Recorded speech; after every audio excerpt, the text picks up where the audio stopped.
We are back on MorningLine. Thanks for joining us. Julio Rivas is with us, economics professor from Lipscomb, talking about the crazy economy we're in right now and how it plays out. So, all right, if you can, just for those of us who don't remember from school and never really learned it in the first place, all right, give the definition of recession and whether or not you think the conditions now set us up for that down the road. Yeah, well, I mean, it's one informal definition of recession is that if the GDP goes down 3 quarters straight, we're in a recession, right? Technically, there's a government agency that decides whether we are in a recession. Now, how does an individual, a consumer, notice they're in a recession? What are the symptoms of a recession? Well, it is that is a better thing and better for us to know, right?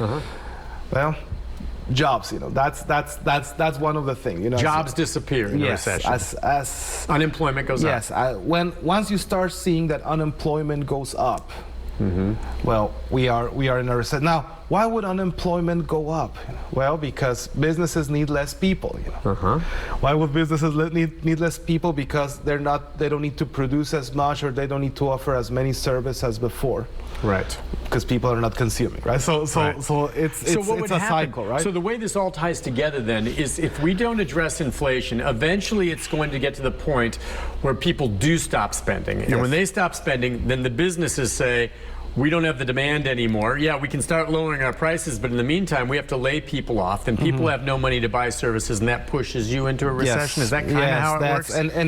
And we're kind of doing that with the increase in interest rates, right? Okay. So because demand, as it gets more expensive for you to buy a house, well, people that build houses are going to build less houses, right? And the suppliers are going to have less money, so that detonates an economic cycle, or the opposite of an economic. Could that start leading to layoffs? Yes, at some point I think it would. So that's why you have to be very careful and gently move the interest rates up and not too great. Sure, yeah. I mean, I do the analogy of a medicine, right? If you're taking a new medicine that you need to take a higher dose, you don't go from 0 to 100 in one day, right? You go little by little, because otherwise it will be chaos. Yeah, no, and in addition to that, it's don't forget that the market it's about signaling, right? It's the Fed and the way in which we convey information, it's important, right? If you increase your interest rates by, let's say, 5% from one day to the other, you're signaling that you're in deep trouble, right? Yeah, that's like a radical move. And investors are going to get very nervous, a lot of different things might go under really bad really quickly. And that's what's crazy. I'm glad you mentioned this. I know you're not an investment expert necessarily, but we all kind of have heard of late. We have 401ks and stuff like this, and they all really, the investors listen closely what the Fed chairman says or a comment from the president, and it can sway the market up and down in wild swings. And so my rule of thumb right now is I don't even check my 401k. I don't want to know if I've gone down. I'm sure as heck not going to sell when things are going down. But I mean, the market, how big a factor does the stock market play in all this for people? Yeah, well, the stock market is very interesting, right? Because a lot of times we consider the stock market as a leading indicator to a recession, meaning that if the stock market starts going down, the likelihood of a recession goes up, because the stock market leads GDP, right? Okay. Why? Well, because people that are involved in the stock market are trying to foresee what's going to happen in the future, right? I mean, one thing is for me to say, well, there's a 30% chance probability of a recession, but another thing is, if I don't cash out right now, I'm going to lose $100 million, right? I mean, that's very different. Those are two very different scenarios, right? So people with big money are going to do whatever it needs for them to keep their wealth. Yeah, so if they start selling like crazy just before, that sends it plummeting. Yes, that's what's been going on. Now, is that 100% accurate? No, right? I mean, it's. I would say the stock market reacts to information, right? But there's also a lot of noise. It's what you were saying. Well, if the president says this, or the Fed, or the chairman of the Fed chairman says this other thing, and so, it's. What does that mean, right? I mean, it's like symbolic, or they say it's almost like they move on a whim, and it could be a comment that's not off the cuff, but something that's not significant, but they pick up on it, and it's kind of like one person reacts and then everyone else does without really thinking. No, and that's why we see these odd swings. Yes. You know, and big drops, and then all of a sudden the next day it's back up. Yeah, and I think your strategy of handling your 401k is great. I just don't want to look at it. Yeah, I mean, you don't.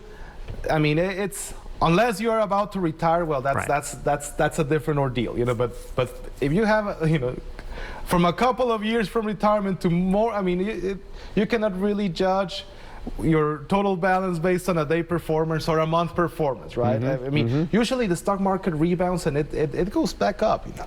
It goes back up, you know. Now, when it might take a little time, it might be fast, but it will go back up, you know. And a lot of companies that are down right now are down because all the market's going down. And at some point, you know, you're going to see businesses that are really good, really solid, and their stock is underpriced.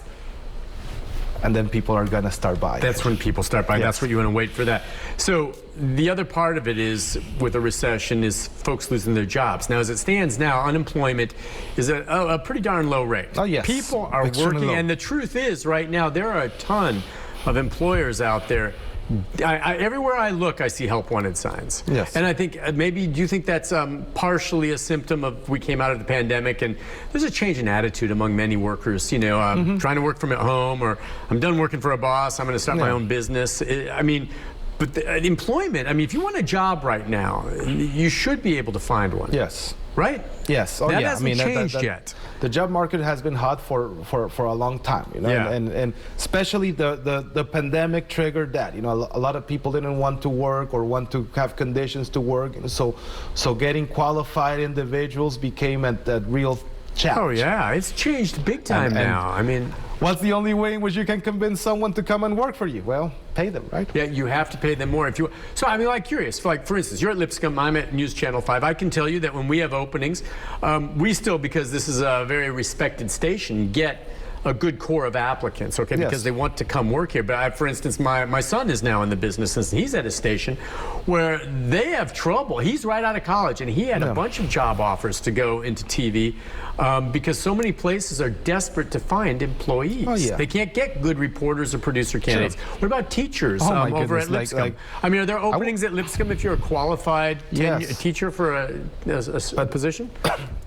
For example, in our case, you know, we are accredited by AACSB, which is the top accreditation body for business, you know, for College of Business. That means that you need to have candidates that have terminal degrees, you know, PhDs or DBAs. You need to have publications. You need to have a proven record that you have been successful, you know, or that you are finishing a dissertation. So you have a lot of requirements. So there's these requirements. So you guys can't, if you're hurting and you don't have the staff, do you lessen the requiremants? We can't, because we are under accreditation. Then you would lose your accreditation. So it's a rub there, and I understand you, because I do think that in general businesses, when they can get away with it now out of necessity, are hiring people less qualified than before, with the thought, and I'll say my son's one of them. He's right out of college and got himself a great job, a job I don't think he could have gotten 10 years ago. He's hired based on, I think they believe, his potential. But right there, starting, he's a little more green for a job like that than he would have gotten ordinarily in different times. He graduated, I think, at a good time to find a good job. Sure, of course. But it's based on potential. Yes. But you guys can't do that. No. So what happens? Where does the rubber hit the road? If enough people, say you decide, I'm going to take this great job elsewhere, and others do, what do? Class size increases, you decide to lose your accreditation? Losing accreditation, it's basically a no deal for universities. You know? Okay, so that would be bad. That would be really bad. You know, so and then you cannot really teach overloads because for the same reason. You know, so there's to attract, there's a lot of constraints. You know? So if you were to put yourself out on the job market, there's probably other universities in the same realm, just as fast food joints are all. They're going to, if they want to attract you, you're going to go hopefully where you get the best deal for yourself at a good school. They have to pay. There's going to be competitive salaries. Yes. And that's going to create inflation, right? Right. Okay. Right. So I mean, you have McDonald's, Burger King, and all these places now paying that's a great example. far more an hour for workers because they need to, bring them in. Yeah. And since they're paying so much more, the price, either that or you'll notice you go through the drive-through now and you're, waiting a long line. You get frustrated, but I don't get mad. I get up there and I look. There's 3 people in there. Yeah. Now they may all be making more money, but they're all 3 supposed to run the shop. Yep. And that's a challenge. That's a big challenge. So do you think lowering inflation will improve that? Yes. Oh yeah, for sure. For sure. It's. Let's put it this way: as we head into a recession, or if we head to and there is less jobs, people are gonna now be willing to take jobs, whatever's available, and that is gonna reduce some of that pressure of having, McDonald's paying $17, $20 an hour. Meaning that those jobs won't be like that. There'll be fewer of them, but you have to work whatever field you go into now.